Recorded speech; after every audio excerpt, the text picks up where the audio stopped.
मैं नदीम लारी black bamboo media से।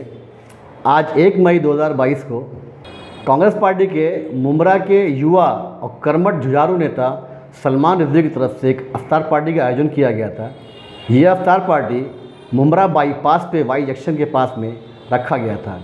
इस पार्टी में कांग्रेस के कई सारे दिग्गज नेताओं ने शिरकत की, वहीं साथ में मुमरा शहर की नामचीन हस्तियों ने भी शरीक होकर पार्टी की रौनक को बढ़ाया। हमने इस सिलसिले में पार्टी के महाराष्ट्र के अध्यक्ष विक्रांत चौहान और बहुत सारे पार्टी के नेताओं से बात किया। आइए हम देखते हैं कि उन्होंने सलमान रिजवी की अफ्तार पार्टी को लेकर के और देश की आपसी भाईचारा और अखंडता को लेकर के क्या बातें की हैं। देखिए आपके सामने है ये वीडियो। ब्लैक बाम्बू की नई अपडेट्स के लिए बेल आइकन दबाकर सब्सक्राइब करें। सर, आज की ये अफ्तार पार्टी जो आयोजित की थी, इसका एक क्या संदेश देना चाहते थे आप? इस अफ्तार पार्टी का आयोजन यहाँ के हमारे चहीते कांग्रेस के कार्यकर्ता सलमान रिजवी, अबू भाई और फिरोज़ भाई, इन्होंने किया था। इसका आयोजन हम उनका तहे दिल से अभिनंदन करते हैं कि कांग्रेस की तरफ से ये कल हुई और आज एक, कि मेरे 2 साल के करियर में प्रेसिडेंटशिप के ये पहली इफ्तार पार्टी है। और मैं चाहता हूँ कि ऐसे हर साल, अभी हमने हमारे दोस्त अजीज़ इनसे डिस्कस किया, अनीस भाई से, कि ईद मिलाद को भी हम यहाँ पे एक प्रोग्राम रखेंगे बड़ा, और आप लोगों के इस सुनहरे मौके में हम शामिल होने की कोशिश करेंगे। सबके साथ, सबको इकट्ठा लेके सबके साथ बैठना, चर्चा करना, कौमी एकता रखना, अमन रखना। अविनाश यादव मेरे छोटे भाई है, उन्होंने क्या बयान देना हो, उनका खुद का एक पॉलिटिकल एजेंडा है।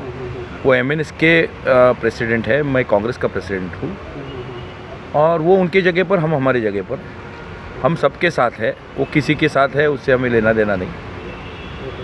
हम उनके साथ रहेंगे जब तक वो धर्म के साथ रहेंगे, हम उनके साथ रहेंगे। अजान, ये कोई पाबंदी नहीं आ सकती ना अजान पर, आप समझे ना, ये सुप्रीम कोर्ट का रूलिंग है। डेसिबल पर पाबंदी आ सकती है। कहाँ हनुमान चालीसा पढ़े, उनका क्वेश्चन है, बराबर है। उन्होंने हनुमान चालीसा कहाँ पढ़नी चाहिए, अभी आप बोलोगे तो ये हनुमान चालीसा मेरे जेब में रहती है, देखिए, हाँ, मैं भी रख के ये चलता हूँ। अभी उसने कहाँ पढ़ना है, उन्होंने लॉ एंड ऑर्डर का सिचुएशन आएगा, अगर लॉ ने उन्हें अलाउ किया तो पढ़ सकते हैं, लॉ उनको अलाउ नहीं करेगा। ऐसे मैं जब तक वकील हूँ, मुझे लगता है उन्हें लॉ अलाउ नहीं करेंगे, क्योंकि उनका इंटेंशन देखा जाता है, और कम्युनल ये जो रहता है ना, वो अगर कोई तकलीफ़ हो रही है, जानबूझ के कोई कर रहा है कम्युनल, तो अलाउ नहीं करेंगे और पुलिस अलाउ नहीं करेगी।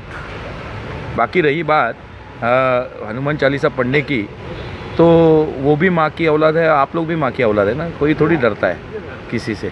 सर, आप यहाँ मुमरा कौसा की जनता से क्या संदेश देना चाहते हैं? अमन शांति बरकरार रखिए। आने वाले समय में ये पाक का महीना है आपका, आपको सभी को, सभी मुस्लिम भाइयों को आने वाली ईद की मेरी तरफ से शुभकामनाएं। हिंदू और मुस्लिम यहाँ पे मिलके भाईचारे से रहे और ये मुमरा का नाम हमेशा रोशन रखे। सर, आप क्या कहना चाहेंगे? देखिए, सबसे पहले तो मैं ये कहना चाह रहा हूँ कि आखिरी अशरे में हम चल रहे हैं। अल्लाह ताला हम सबके इबादतों को कबूल करे। आज देश भर में, सिर्फ कलवा मुमरा या थाना या महाराष्ट्र की बात नहीं, पूरे देश में एक नफ़रत का वातावरण तैयार किया गया है। और रही बात, जैसे कि आप सवाल कर रहे थे MNS को लेकर, आज भी उन्होंने औरंगाबाद में एक सभा का आयोजन किया है। मैं तो साफ बोलता हूँ कि मन से अपना पूरा वक़ार खो चुकी है। अपना खोया वक़ार हासिल करने के लिए उस पार्टी की कुछ बुनियाद बची नहीं, तो इस तरह की जातीय भेदभाव की राजनीति पे वो उतारू हो गए। और वैसे भी राज ठाकरे को आजकल कोई सीरियसली लेता नहीं है, क्योंकि वो अपने ही एजेंडे पे ठीक ढंग से रहते नहीं हैं। वो कभी कुछ कहते हैं, कभी कुछ कहते हैं, कभी कुछ कहते हैं। हमारे थाना के अध्यक्ष विक्रांत भाई ने जो कहा, उनकी बात भी बिल्कुल दुरुस्त है कि अभिव्यक्ति की आज़ादी लोगों को है, मगर आप जो सुनना चाह रहे थे, कांग्रेस की यहाँ पर साझा हुकूमत है। यहाँ पर शिवसेना के मुख्यमंत्री है, गृह मंत्री राष्ट्रवादी के हैं, हमारे भी मंत्री उसमें शामिल हैं। ये कांग्रेस, NCP और शिवसेना की साझा हुकूमत है। लॉ एंड ऑर्डर हम किसी को हाथ में लेने देंगे नहीं। किसी को भी हम लॉ एंड ऑर्डर लेने हाथ में देंगे नहीं।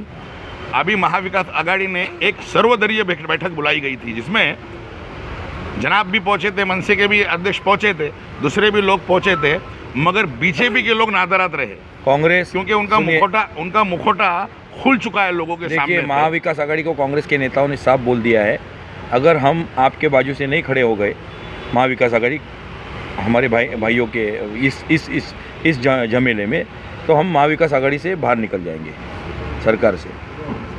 और इंशाल्लाह ऐसी कोई बात नहीं, और किसी की माँ ने ऐसा लाल जना नहीं जो मुमरा जैसी ज़मीन पे आकर हमें ललकारे। यही रियल इंडिया है, असली भारत ही ये है। अगर ये भारत नहीं रहेगा तो भारत टूट जाएगा।